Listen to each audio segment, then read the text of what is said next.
moderators, and thank you so much, Melissa and Maria, Carrie, everyone at the Delaware Education Department for inviting me. This is really exciting. This is what I live for, to be able to take my work in linguistics and share it with teachers, people who are working with students and who can make actual social change happening in real time. So it's an honor. And so I'm going to start by asking you, actually, by saying something which might surprise you. So let me try it. Bonjour, moi c'est professeur Michel DeGraff. M'a enseigné linguistique dans MIT, ça fait plus passer 25 l'année. C'est combien de nous qui parlent créole et qui comprennent ça m'a dit là?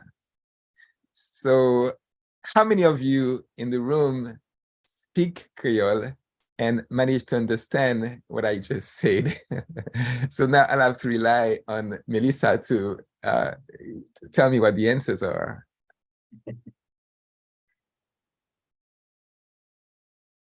So how many of you understood what I said in Kreyòl? Melissa, what are the answers? We have about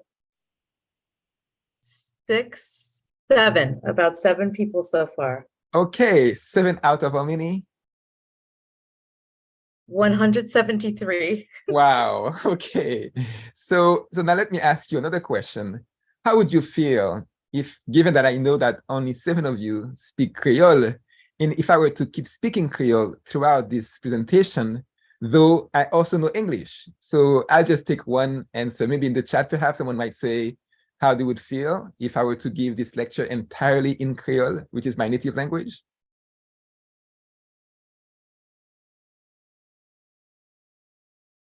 So Melissa, what's one answer? Give me one answer.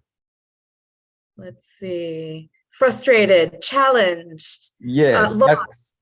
That's unsure. Good. Exactly. So, well, so I think this exchange is a good illustration to start with, to broach the topic that I want to analyze with you today, which is language as a superpower.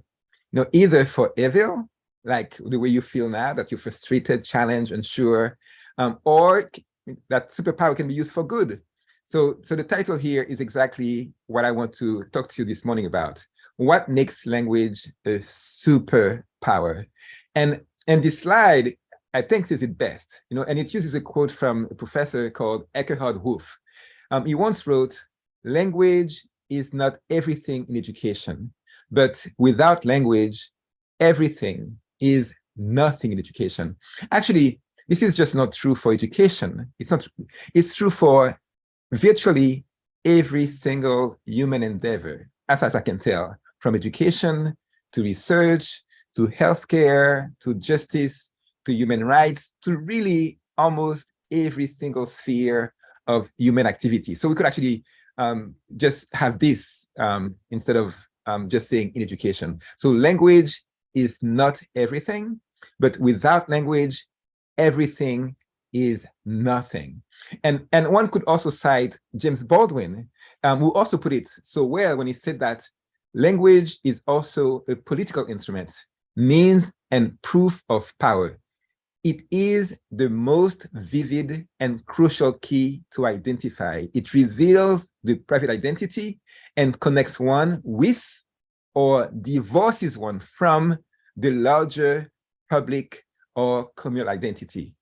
There have been, and there still are times and places when to speak a certain language could be dangerous, even fatal. Now, to show you this superpower of language, I'm going to start with a glimpse of language in world history. Then I will focus on the history of Haiti, where I come from, and then I'm going to take you to work that I'm doing right here at MIT as a linguist, in collaboration with a large team of educators at MIT and elsewhere in the US, in the world, especially in Haiti. And then I'm going to bring it back to Delaware, actually, because this is really what we want to focus on. So starting with the Bible. First, let's think of the Tower of Babel story in the book of Genesis. So according to the Bible, there was a time long ago in history, sometimes between the 21st and 23rd century before Christ, when all humans spoke one and the same language. Then they decided to, humans are, the hubris. They wanted to build a very, very tall tower to reach the heavens so that we humans would become like God. So God got upset at the arrogance and caused them to speak different languages. So the goal of the diversity of languages by God was to block communication and cooperation. As a result, humans could no longer complete the tower, and they dispersed throughout the planet, with each region having its own separate language. So here, the superpower of language through unity was used by humans for one grandest goal, actually grandiloquent goal: build a tower to reach the heavens. Then the superpower of language through diversity was used by God to foil this human plan. Then humans created Google Translate. But that's another story about the power of language through translation that we'll get to later. But before we get there, let's look at another biblical story that might be less known by our audience. So actually, so Melissa, help me again here. So how many of you know the meaning of the word, actually the history of the word shibboleth? It's a Semitic word, shibboleth. So Melissa, how many in the audience know the word of the history? 2 for 2, 3, yes. Okay, so that's a very small number given the audience of 170. Actually, the word shibboleth is a very interesting word. So at MIT, we use it for password system, for security system for computers. But actually, this notion of using shibboleth as a word, as a synonym of password or security system, has deep biblical roots. So according to the Bible's Old Testament, in the book of Judges, this story happened sometimes between the 11th and 13th century before Christ. And this is one of the earliest examples of the use of language as superpower for guess what? For genocide. As the Bible story goes, there was a rivalry between the tribe of Gilead and the tribe of Ephraim. And this rivalry had a linguistic correlate. Both the tribes of Gilead and the tribe of Ephraim, they were Semitic people. So they spoke the same language, basically. They spoke Hebrew. But the Gileadites pronounced the word shibboleth with a sh, as in shoe, while the Ephraimites didn't have this consonant sh in the dialect.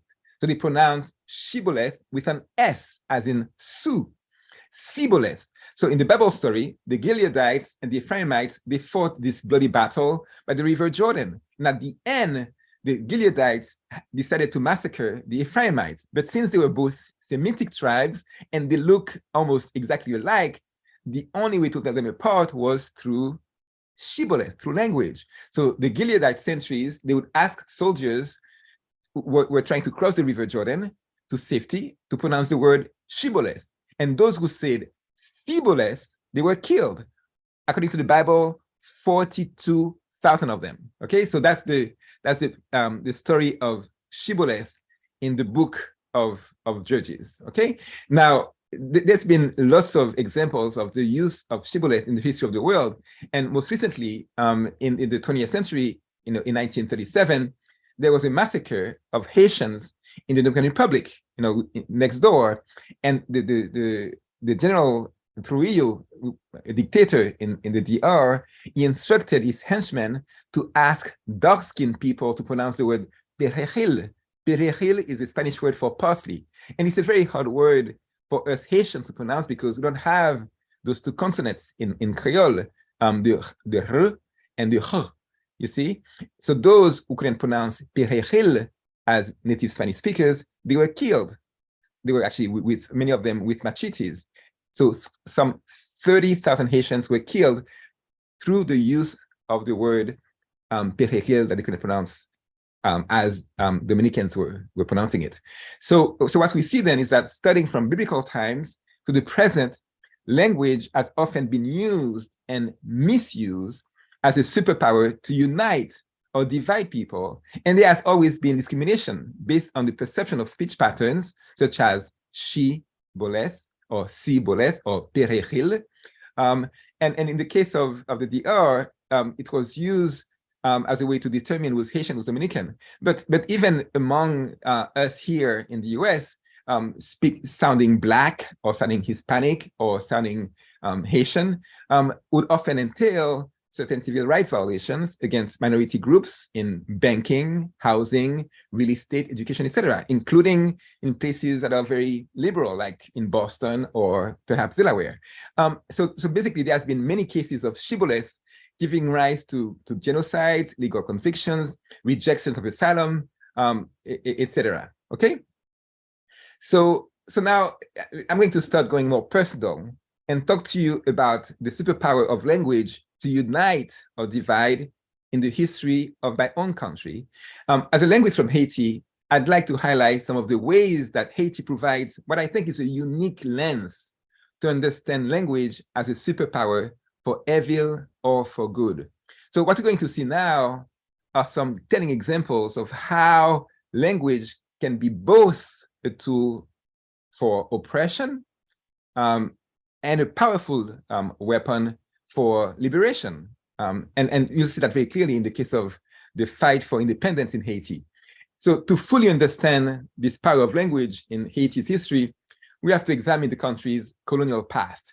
So for nearly 2 centuries, Haiti, which was back then known as Saint-Domingue under the French rule, was Dr. DeGraff, can you show your slides? And for some reason, we're not seeing them on our end.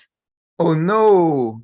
So I was going through all this without using the slide. Yes, but we see your beautiful face and we see your beautiful word, and we're hanging on every word that you have. Oh and gosh! Everybody is feeling a wonderful sense of belonging. So this is good. This is good timing. It's perfect timing. Okay. Merci.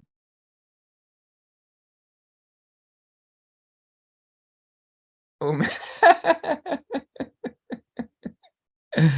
This is perfect. So do you see my slides now? Yes, we do. Oh God. Melissa. Okay. All right. So I'm good that at least you told me that. That's right. This is perfect timing. Without the slides. Okay.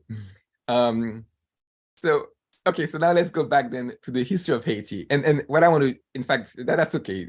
I think you get it without the slides that I showed at the beginning. So now the idea is that to fully understand the power of language in Haiti's history, we must first examine the country's colonial past. So for nearly 2 centuries, Haiti, then Saint-Domingue, was under the brutal rule of France. So the work of the enslaved Africans in Haiti turned Saint-Domingue into France's richest colony. So rich that they called it La Perle des Antilles, which means the pearl of the Caribbean. But it was a pearl only for the King of France and for the commercial companies that were milking Saint-Domingue's wealth, especially its sugar, coffee, cotton, indigo, which at some point accounted for, imagine this, for that small island, that small territory of Saint-Domingue was accounting for 1/3 of commercial trade in Europe. Saint-Domingue back then was the largest producer of sugar in the world in the 18th century. But what happened is that at the end of the 18th century, this pearl, so-called, of the global economy crashed. It crashed because the Africans, the enslaved Africans, waged a successful revolution. Okay? So here too, language played a key role. Think, for example, of the fact that the Africans who managed to unite to fight against the French, they were an 18th century version of the Tower of Babel. They spoke a variety of African languages, Igbo, Fongbe, Ewe, Kikongo, and so on, all from the Niger-Congo, West and Central Africa area of Africa. And they were also, at the same time, varieties of French, what the French called the patois, various regional languages that were also spoken in Saint-Domingue. So what you have to understand is, what you have to ask yourself, how did these ethnic groups from different areas of Africa, how did they manage to unite and to speak to one another and then coalesce into an army, which they called Armée Indigène, the indigenous army, and then a nation, even though they came from this amazing hyperdiversity of languages. And back then, there was no Google Translate, right? So, the Africans in the 18th century, what they managed to do is what the workers on the Tower of Babel did not manage to do. So our ancestors did not let linguistic diversity deter them from the task of liberation. What they had at the disposal is an emergent Creole language that became used as a lingua franca, a language for unity. And this is what eventually became Kreyòl, Haitian Creole. And historians have studied this very closely. For example, Laurent Dubois writes in his book, the book that you see on the slide. I'm glad that now you can see the slide, Haiti, the Aftershocks of History. So he writes that the development of Kreyòl and Vodou, which is the religion that was derived from African traditions, helped create communities of trust that stretched between different plantations and into the towns. These communities were what made it ultimately possible for the conspirators of 1791 to organize a coordinated assault on masters, sugar, and slavery. Right, so this is amazing. So it's the Kreyòl language together with the Vodou religion that provided the cultural glue to unite the Africans coming from different linguistic groups. So the Igbo, the Fongbase, the Congo, etc., they all became one nation when they adopted Kreyòl as a common language. So Kreyòl became the powerful language of revolution that allowed our African ancestors to win a revolution against slavery and against France's amazing colonial power. So France sent Napoleon's army to try to basically kill the Haitians, and we won. So, and now this is Jean-Jacques Dessalines. He was one of the major leaders of the revolution. So he too understood the superpower of language for national building. To those who would speak French to him, he would respond, "Tiens bien langue à vous, pourquoi chercher tiens les autres?" Meaning, we have our own language. Why use that of others? Then in 1804, after a final victory against the French, Dessalines became the first leader of the first free Black nation of the Americas in 1804. Then again, Dessalines reminded us of the superpower of language when he said in our Act of Independence that we had been victims not only of French military power, but of the eloquence of French agents. And he warned us to beware this French eloquence, of this power of language. And Dessalines was right, because in 1825, 20 years after we had won the War of Independence from France, it's French eloquence that helped the French extort an extraordinary, what they called a war bounty, a butin de guerre from Haiti, a ransom that today is worth more than $21 billion. So historian Malindo has written an article about this with the title, "When France Extorted Haiti, the Greatest Heist in History." And while carrying out this extortion, the French managed, through a twisted hegemonic logic, to even convince Haitian authorities and intellectuals that they should consider French language and culture as war bounty, as a Haitian war bounty, as butin de guerre, even as the French themselves were brainwashing Haitian elites through that very French language and extorting a real war bounty worth billions of dollars in cash, not in symbolic moral value, but in gold francs, in cash. So now let's look at the making of the French language in Haiti as an instrument for soft power, super soft power. So we can find much of this planning in the writing of the French consul in Haiti in 1825 to 1831. His name is Gaspard Théodore Molien. So this Molien, he came up with an explicit guidelines to make Haiti financially dependent on France. To do so, he enlisted French culture, French language, and French education to turn the Haitian bourgeoisie into agents of French hegemony against the interests of the Haitian nation and its hard-won sovereignty. So Molien, listen to this, he recommends sending teachers and priests to maintain and develop the influence of French culture. He says that it will be necessary to spare the mulattoes meaning mixed race people, will represent precious auxiliaries for the maintenance of French influence.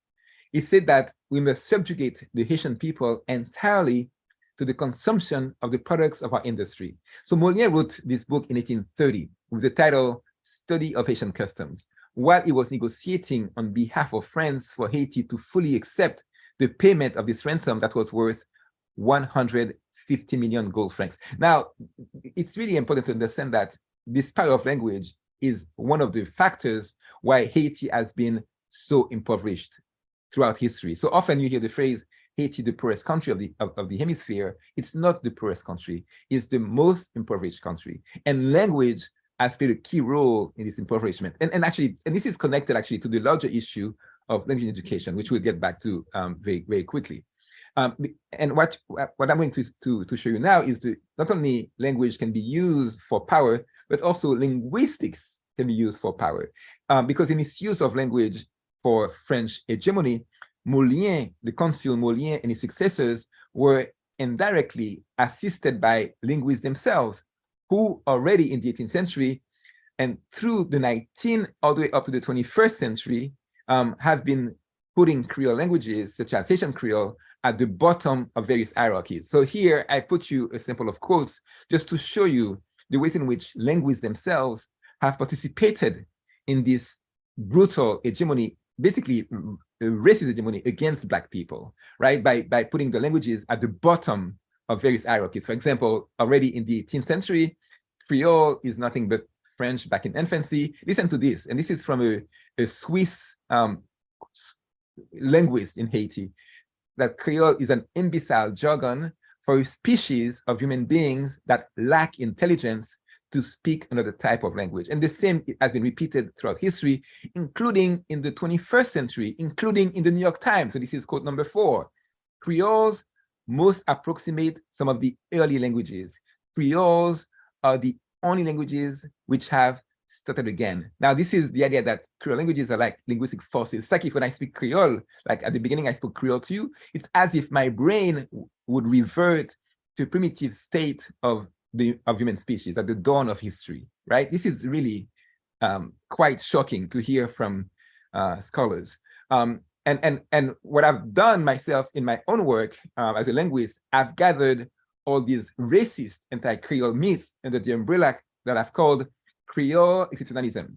And one key result of much of my work as a linguist has been to debunk all these myths, thanks in large part to the superpower of my own native language, Haitian Creole. And basically, so these are articles of mine that you can look up on my website for more details. But to give you a clear overview of these scientific results, is that my main result is that the history of all languages, whether or not they are called Creoles, involve migration and language contact, what we all have experienced probably in our lives. Like, so in the case of Haitian Creole, the Creoles derived from French, one can show that the same processes that led to the creation of Romance languages from Latin. So if you think of the way that Latin gave birth to French, Spanish, Italian, Portuguese, so it was through the Roman Empire moving into the rest of Europe, and by contact between Latin with Germanic, Iberic languages, then you had the creation of Catalan, Spanish, Provençal, Italian, Portuguese, etc. And in the same way, when the French Empire, when French colonists moved into Africa and the Caribbean, through contact with African languages, what you had was the creation of Creole languages in Haiti, Martinique, Guyane, and then in the Indian Ocean, Mauritius, Seychelles, right? And what we can remember is that, like in the history of Haitian Creole, there was a time when French itself in the 17th century was looked down upon as a second-class language, what was then called a vernacular language, meaning a vulgar language. In fact, in the 17th century, in Paris, at university, students were beaten. If they were caught speaking French instead of Latin, they were beaten.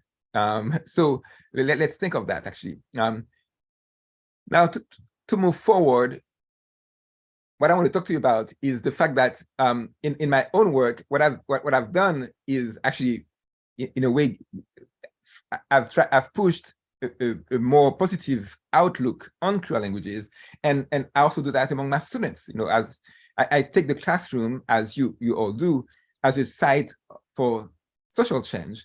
And so every year, in fact, my best semester is the spring semester, where I teach these 2 courses, one course on Creole languages and Caribbean identities, and a course on Black matters, where I introduce, along with other colleagues. So it's a course I've co-taught every year by a team of 3 faculty. And so in that course, we use Creole languages as one example of the creativity of the Black diaspora and how we can use language to unify instead of dividing and conquering. And actually, what's ironic is that I remember my late mother, now she's passed, God bless her soul. But when I would tell her about what I teach at MIT, she would ask me, what's wrong with these white people? Why are they paying you to teach about broken French? Because that's the way I grew up. I grew up with the belief that Kreyòl is a half language, is broken French. But yet, for the past 25 years, I've kept pushing this agenda, and all this research and teaching about linguistics and Creole languages has led me to work in Haiti that leverages linguistics and language for social justice and for socioeconomic development. And our MIT-Haiti Initiative is helping build foundational tools and methods for access to quality education. And I'll be saying more about that in a moment. But now, this is where this becomes really personal and political, because really, the personal is indeed political. And because what I'd like you to understand is that the legacy of these racist French colonists, including Molière and those other colonial linguists, are still felt in Haiti today, where despite my and many others' best efforts, French still remains by and large the sole legitimate official language, even though the country's own constitution recognizes both French and Creole as, quote, official languages. And Creole is officially recognized as the sole national language, which, and here I quote, is the sole language that, quote, unites all Haitians together. And still, it's viewed as a lesser language, as a consequence of colonial policies going back to the 19th century. So growing up in Haiti in the 70s, I myself was forbidden to speak Creole at school, right? So this is my report card when I was a child, and it says the use of Creole is prohibited. And even today, when the Ministry of Education is hard at work trying to legitimize Creole, school children too often are still punished and humiliated for speaking Creole. So what you see here is the photo with the gorilla is a sign that says, I must always speak French, otherwise I'm the gorilla of the class. Now you can imagine all the racist layers and all the trauma that's connected with such a poster that school principals put in the classrooms, to prevent kids from speaking the mother tongue. So the point is that in spite of laws and decrees, of best efforts on the Ministry of Education and various authorities and intellectuals, there is still a brutal sociolinguistic hierarchy at play in which French is seen as a marker of education and success, a butin de guerre, which is one of the favorite phrases of Haitian intellectuals. French is a war bounty, but it's a war bounty for a precious 3% in Haiti, while Creole, the national language, is still denigrated and marginalized. Now, you might ask yourself, what does it have to do with Delaware, right? Why is he talking so much about Haiti? Well, because my point is very straightforward. What you see happening in Haiti is only a spectacular case. It's spectacular because the racism, the exclusion is so brutal. But what's happening in Haiti is also what you see happening throughout the Caribbean, in the Americas, Europe, Africa, Asia, and so on. So in this slide, you see examples of discrimination based on language in France, right, against languages like Breton, right? This is the poster on the left. You see it against, in the US, against African American Vernacular English, Black English. And these photos hint at the fact that discrimination based on language might well be one type of discrimination that's still universally accepted. Unlike, for example, racism, right? People now feel more self-aware about racism, but when it comes to language, people still feel totally comfortable to express hatred against certain varieties of languages, when in fact, the hatred is not against the language per se, but it's a proxy for hatred against a certain group of people. And my appeal to you is that as linguists and educators, it is our duty to recognize, to demystify, to challenge these hierarchies. And we must acknowledge the power dynamics at play when it comes to language. And we have to work to elevate all of students' languages in the rightful places, because all these languages, all these varieties have equal value for the speakers, right? So this means that we need to advocate for multilingual education programs that recognize the importance of students' home languages and that promote the use of these home languages in all areas of public life, from school and universities to state offices, parliament and courts, to print media, etc. Right? So for me, I want to really stress the fact that this fight is a very personal one, and I like to really take the personal as political, because I can see myself as having had to unlearn the hatred that family, schools, and society at large had taught me from the get-go, really from the crib onward, about my own home language, my own native language. Because really in Haiti, I grew up feeling ashamed of my native Creole, which back then I considered a half language, broken French. And I wrote about this in an op-ed essay that was published in both English and Creole in the New York Times, no less. So this is what you see here on the slide. And my final plea in that New York Times essay is that education in Haiti, and really in all of Europe's post-colonies, from the Caribbean to Latin America, to the US, to Africa, to Asia, we need to unshackle students' minds from centuries of intellectual ransoms, ransoms that rob children of their identities, their linguistic rights, and their human potential. So in Haiti, this unshackling, at the very least, requires that schools honor children's home languages and their collective histories as individuals that are part of a great, freedom-fighting nation. And such a plea, I think, should fit directly into a larger plea for multilingual education in Delaware schools, and the concept of schools that are language friendly, which I'll get back to. So now, after we've analyzed some of the negative aspects of the superpower of language, let's turn to the positive aspects. And it is where perhaps you in Delaware can be directly inspired by this superpower of language, a superpower that can unleash all students' potential, enhance respect for human rights, and enhance socioeconomic growth, and so on. Right? So this is, I'm going to give you examples of some of the work that I've been engaged in this vein. So this is a project in the school in Haiti that involves collaboration with schools in the US, and also in Puerto Rico, which is part of the US, of course. And it's a project where kids are writing their own storybooks in 3 languages, in Kreyòl, French, and English. And these are stories about their own lives, right? So this is, for example, a book about donkeys, right? And it's about how donkeys are useful. And here the kids say that donkeys are useful because donkey poop is good to make compost, to put in garden beds. And the kids love writing about their own lives, their own stories. And of course, they do so with the monitoring of the teachers, but the stories really come from the students' souls, from the students' everyday life.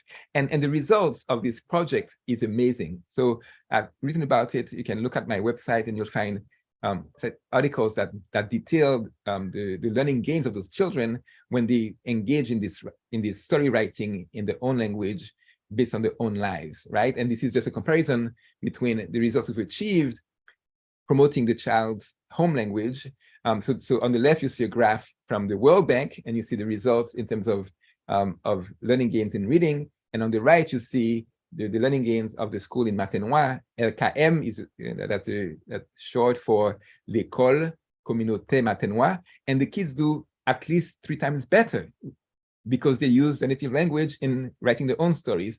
And just to give you some quick overview of why it's such an attractive project is because the phonemics of Creole are really transparent in the writing system, right? So in fact, there's a French scholar that said that if they were to invent a new orthography for French, they would have it be phonemic, right? And this is something that I know that Melissa is interested in, how the science of reading connect with literacy, right? So this is a French scholar who studies the brain, who says that, given what he knows of the difficulties for French kids to learn how to read and write, if you were to devise a new alphabet for it, it would be one that's basically like Kreyòl, where there is a mapping that's straightforward between phonemes and graphemes, right? And what I want to show to you now is a sweet and short little video that shows you something that we've created as part of the MIT-Haiti Initiative to enhance learning to read and write based on Kreyòl. It's an alphabet song that makes those connections between phonemes and graphemes very transparent. So let's listen to this. Ça, c'est alphabet créole là. A, un, ba, cha, da, e, en, fa, ga, ha, i, ja, ka, la, ma, na, ang, o, on, ou, on, pa, ra, sa, ta, wi, va, wa, ya, za.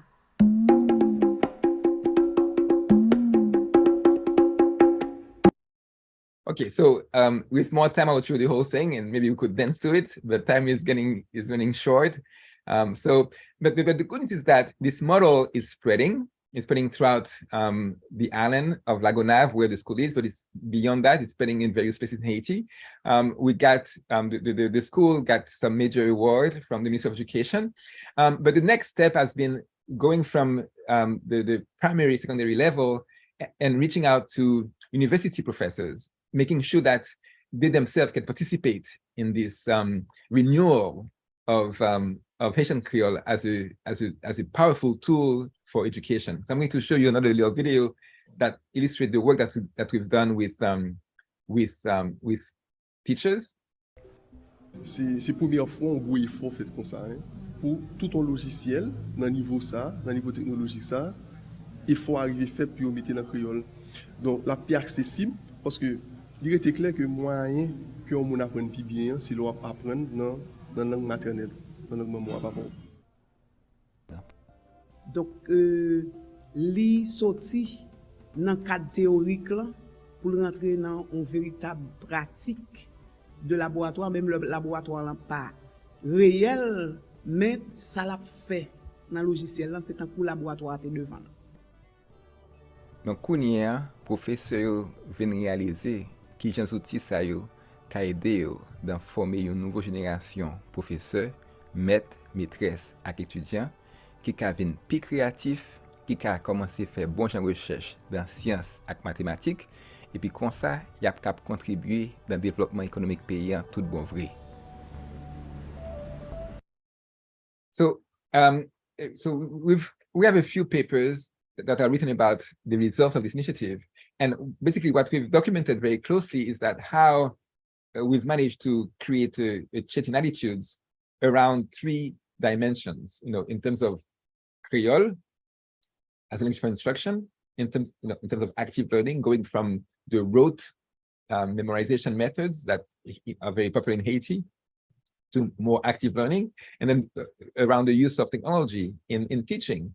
And the next step in 2019 has been the launch of because now there's a thirst, teachers want more materials in Kreyòl, but we cannot produce it all because at MIT we're a small team. And what we've done is we have this platform, which is really a collaboration space where teachers in Haiti, elsewhere, can contribute their own materials in all subjects at all levels. And what we do, we basically like an editing team. We review the materials and we work with the teachers and other educators to improve them, and then we post them on this platform. So take a look when you have a chance, and then you'll see what we're doing. And I must say that what's become clear is that now there's a shift where Kreyòl, going from being seen as a deficit, as a half language, now is being seen as a resource, as an asset. So you have now major grants that require proficiency in Kreyòl. And actually this is relevant for places like Delaware, where if a child comes to the classroom and they speak Kreyòl, then you need to nurture that, because this is an asset. You should find a way to not have the child forget about the Kreyòl. You need to find a way to have them be proud of it. And the same is true if they come to the classroom speaking Mandarin or Igbo or Swahili, right? Language is a wealth. And this is more of the same, awards being given for work around Creole. And so we have this saying in Haiti, "Mais en pile chai palou," which means in Creole, many hands make light work. And luckily, our work at MIT is part of a larger ecology of work being done in Haiti and abroad in the diaspora, where especially young people are pushing the use of Creole in all domains of life, of society. And this work now has also entered the public school systems in the US. So for example, this is a school that I was involved in back in like 5-6 years ago, launching the first ever dual language immersion program in English and Creole in Boston, as one of the Boston public schools. And this is a very sweet video that's been done by a college student back then at Emerson College, and she did actually I made a mistake. I put the photos of the video, but I'll make sure that Melissa has the link to the actual video, and you can actually watch it at your leisure, where the kids are talking about the joy at being part of this classroom where they can learn in both Creole and English. It's really beautiful. And this is part of a larger effort. In fact, there was a commission, there was a report by this Commission on Education that came out in 2017 called The New Wealth. It's about America's languages. But the essential point of this report is that language is wealth, and that we in the US, we've had a terrible attitude about that language diversity. So kids come to the classroom rich in terms of language, kids from immigrant communities, and then the school system discourages those kids from keeping the languages alive, and that's impoverishing the nation, right? So the report notes that that basically some 20% of Americans are bilingual or multilingual, but the vast majority speak only English, right? And this actually is a major liability on the fact that it prevents the US from being competitive in the global markets, right? So what this report recommends is a strategy to improve access to as many languages as possible for everyone in the US, right? So the point is that we need to value language education as a persistent national need, like, math or English, right? And these are the key findings from the report, right? So the fact that, being bilingual, multilingual is an asset, and that the US will benefit from having more people speak more languages. And then it's best to start this process of learning languages as early as possible, and that this and studying other languages enhance various types of cognitive processing. And this is actually a slide that I got a couple of days ago from my colleague Enoch Abo, and he has a talk that he gives that's titled "Multilingualism Defines Humanity." So the point is that most people in the world are multilingual, right? And there are all these studies that show the advantages of speaking more than one language, right? So again, the point is very straightforward. If kids come to us in the classroom speaking more than one language, speaking other languages besides English, this is a wealth that has to be nurtured, right? And my colleague here, actually, she's down the hall, Susan Flynn. She has a recent paper where she documents very closely the ways in which the more languages that you learn, that you're exposed to, the easier it gets. So kids who grow up speaking more than one language, if they are bilingual, then it becomes easier for them to learn a third language. And if you learn a third language, then it's easier for you to learn a fourth language, right? And she has very precise results that show that, as you can see in the highlighted part of the slide, the multilinguals who were proficient in the second and third language needed fewer tasks to acquire a third language, in this case, Kazakh, right? And she's been doing this work on various language groups, right? So, and the results are clear. So she calls it cumulative enhancement model. So the more languages that you expose to, that you learn, the better you get at learning languages. Now, what you often hear from some teachers, I'm sure that not all teachers, is that, well, but if I'm in Brooklyn, or if I'm in Boston, or if I'm in Miami, and I get kids coming to the school and they speak like 20 different languages, how can I handle it? Well, there are simple techniques that you can use to welcome all languages in your classroom. And actually, and I'm going to show you a little video of this movement. Actually, it's an international movement that's called the Language Friendly School. They are currently in 7 countries. And the key point here is that teachers don't need to know all of the children's languages. What you need to have is the capacity to welcome all these languages, right? So let's watch this a little bit.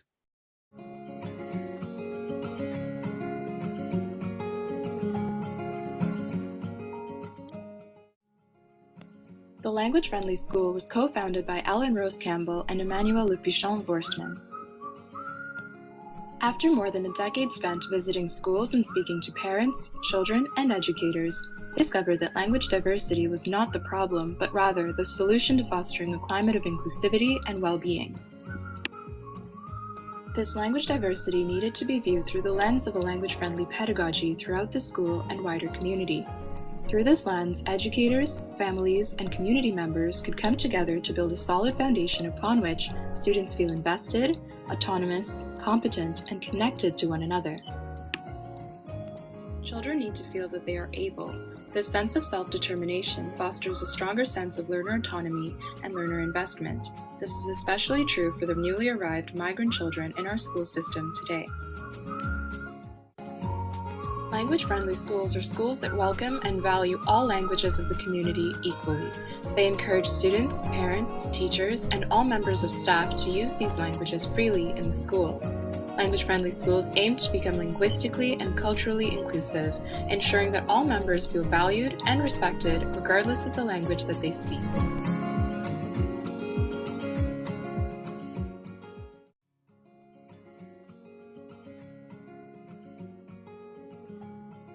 Welcome to Silver Creek Public School in Mississauga, Ontario, Canada.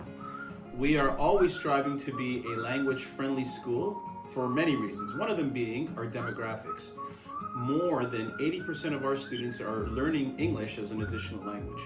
We also know that if we are to really try to include these students into our school, to be a truly inclusive school, we know that kids need to hear and see and feel their languages, not only in their classroom, but throughout the school.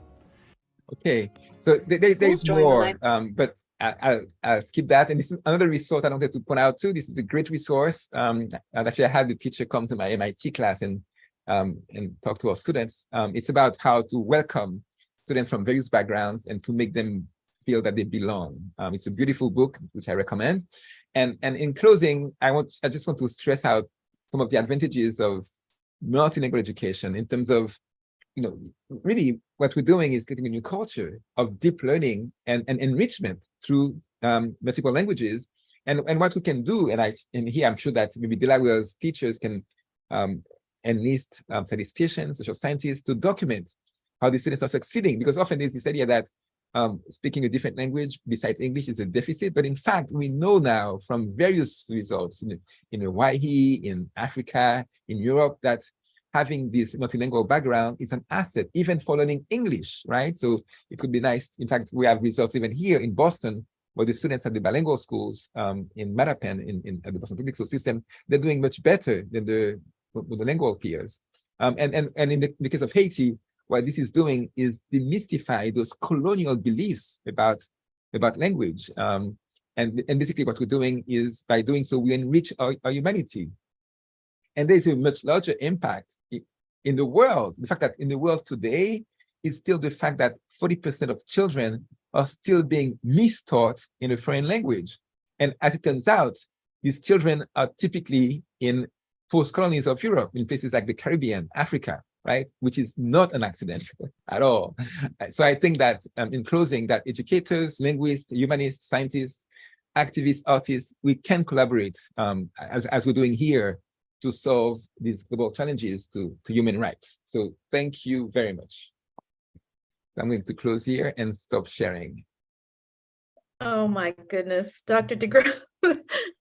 so many incredible things that you shared that just have connected so many of the ideas that were shared yesterday, particularly this notion of power and language and identity, and the way that language intersects with learning and how language-friendly schools can bring that to the forefront. I don't know if you were able to see the chat, but I mean, you have No, so much love in there. You have I so could much not. love. I would get distracted if I were to watch the chat. Yes, yeah, too much to watch the chat. We have been watching the chat, and there are wonderful ideas and information that has come up all throughout. So we'll make sure that you get a copy of that, and as well as this, so we can continue this conversation, because just the notion of just the knowledge that you shared around the history and deeper information, so that the welcoming can take place in a very powerful way. And we want to make sure that all learners feel welcome and psychologically safe and linguistically safe. And this is the foundation of that. One theme that has come through this entire conference is that we do this all together. And that was obviously very clear through your presentation. Thank you so much. I would love the questions if there is time for that. If there are any questions, I'd love the dialogue. A bit of a dialogue. I do have one question, if I may. Thank you so much. You bring up so many wonderful points. Right now, what I would really love for you to just end with for all of us, if you have students raised here in America, how can we work with them in positive ways to embrace all of these different cultures, all of these different languages, instead of feeling like I can't communicate because they don't speak my language and they're in my country? Yes, I mean, what you point out is essentially when you think of a few years ago, there was this movement, this English only movement. In America, you have to speak English. And it's a major challenge if you think of also this movement to block students from learning about the history, because the history of the US is one where there's always been multiple languages. In fact, if you look at the border with Mexico, you have folks who didn't move, to the US. The border moved across them, you see. And if one understands that history, it's really unfair to expect a family or a community that lives in the same space, and then the border move across them, and then for them overnight to speak English, right? It's a violation of the human rights. If you think of the history of first people in the US, the Navajos, the Mohawks, the Massachusetts, the Wampanoag, they were there before the British colonists. Why should you expect them to the lands having been stolen, and then but that's what happened, right? The lands were stolen, the languages were stolen, they were put into these boarding schools to wash out the identities out of them. So I think one way to, well, I might be optimistic, is for schools to, in spite of the pressure from the dissentists that are against teaching about critical race theory, I think it's important for students to understand that history, and to understand that they themselves, they can look at their own histories, which would most likely involve patterns of migration from different areas of Europe, perhaps, or Africa, or Asia, and for them to understand that, it's wealth. That's the bottom line. It's wealth. You see, that once you speak more than one language, it's wealth, and then they can benefit from having such students in the classroom. They can learn from them. They can learn their languages. They can learn something about their languages. You see. Thank you. Yes, and I think if you look at the Language Friendly School website, they have lots of techniques that they suggest. It's a beautiful project. So look at the website. Put in Google Language Friendly School, and you'll find lots of resources, including in schools in the US and Canada. Thank you so much, Maria. On behalf of the Department of Education in Delaware, I'll hand it over to Maria for final words, but just huge thank you to you. It's been a pleasure to talk to teachers. Thank you so much, Dr. DeGraff, for your wonderful words and inspiring us this morning and kicking off day 2 of our conference. We are extremely grateful, and I think we all learned a tremendous amount from you and the rich history that you brought forth for all of us. The conference is going to continue at 10:10 is the next session. So I encourage you to go back into your sched. If you haven't picked a session, pick one that looks interesting to you.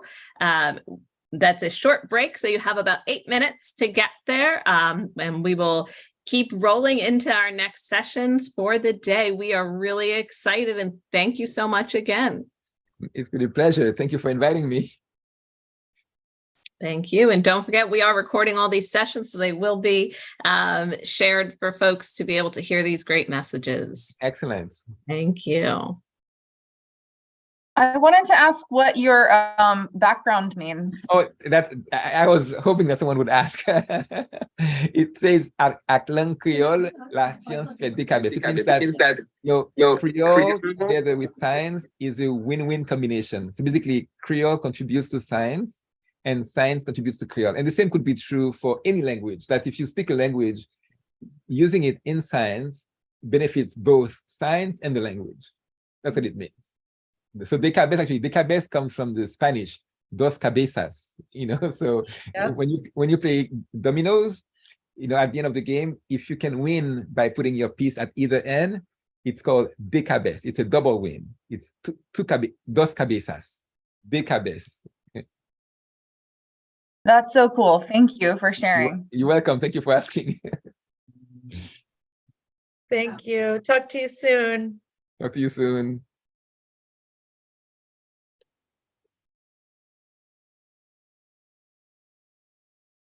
Thank you. My pleasure.